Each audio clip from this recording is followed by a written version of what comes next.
The following story has been brought to you by StoriesToInspire.org. There was a man who one time came to the house of the Chazon Ish.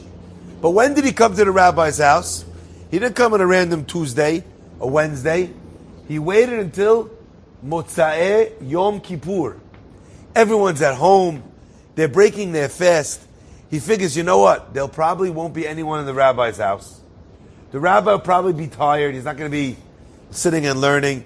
He's probably going to be sitting at the table. Maybe he'll be able to chat. We'll have a schmooze. You know, maybe I'll learn something that you wouldn't normally learn from the Chazon Ish on a regular, any given Tuesday, like they say. He goes to the rabbi's house. The rabbi has just finished breaking his fast. He's sitting at the table. They let him in. He sits down at the rabbi's table. The rabbi looks at him, and he got exactly why he was there. He knew the guy wanted the haki, like the rabbi gaz. You know, the interesting bits that you would never normally get. Anyway, the rabbi turns to him and he said, you know, when Reb Chaim Volozhin had his yeshiva, so it came time for his daughter to get married. So you're the rabbi of the yeshiva. Who do you get to choose for your daughter? Whoever you want. You know, you walk into the Bet Midrash, you point. You look at the guy, V'zot Torah. Chalas. You get whatever you want. So he walks in, he looks at one guy, he finds this guy, chooses this boy to be the son-in-law for his daughter. Anyway, the guy is not the number one Ilui, genius in the yeshiva. He's not the number one, whatever. Doesn't seem to be extraordinarily gifted. Doesn't seem to be, from a wealthy family. Doesn't come from from a Shem Miyuchas. From, a great line of Talmidei Chachamim. What a regular boy. And the rabbi knew that there were those in the family that felt that he could have done better. This is who you marry your daughter to.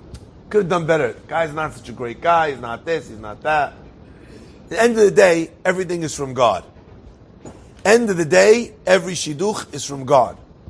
And you could try and do your best and do your homework and this and that. End of the day, whoever HaKadosh Baruch Hu wants to marry your child is going to wind up marrying your child. You can do your best, but it comes from God.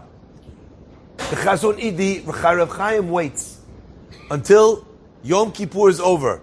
Everyone in the synagogue comes to say, Tzkushin and Rabot to the rabbi. Right? They're all going out one by one. The family members come to the rabbi and they say, Tzkushin Rabot. He says, hang back, I want to show you something. Wait a minute. Everyone leaves, they go home. The rabbi says, come. He takes the family members. He walks down the hall from the Bet Midrash. And there's a little library room, side room off of the library. And he cracks the door open a little bit, and he pulls them over, and he sees everyone's gone, everyone ran to eat, and he points, and he sees, look, inside, already over his Gemara, is who? The son-in-law. He tells him to wait by the door. He opens the door, he says, Beni, my son. He says, why don't you go eat something? Before you're already sitting and learning, why don't you go eat something? You just fasted for 25 hours. And the boy says, I had already something. Yani, he already had something, and he's back in the Beit Midrash learning. He says, oh, you already ate? Okay. Tavo alav beracha. He closes the door, lets him continue learning. He looks at the family members, he says, that's why I chose him. Who does this no-name guy, not the top guy, who does he become? He eventually becomes, through his hard work, he becomes the Netziv, Rav Naftali Tzvi Yehuda Berlin, who ultimately, what does he do for a living? He doesn't become a garbage man, doesn't go to become a lawyer. He takes over the yeshiva of Rav Chaim Volozhin, becomes the next in the line of that family. My friends, there's no substitute for hatmada. Hatmada means consistency. being there, studying, learning, more. A person could sit there and learn for 15 hours in one day. That's not the same as learning 2 hours a day for a week. It's not the same. It illustrates, it's a tremendous amount of hours, but then you're then departing from that Torah and then having to come back to it. When a person leaves the Torah, it takes time to get back in.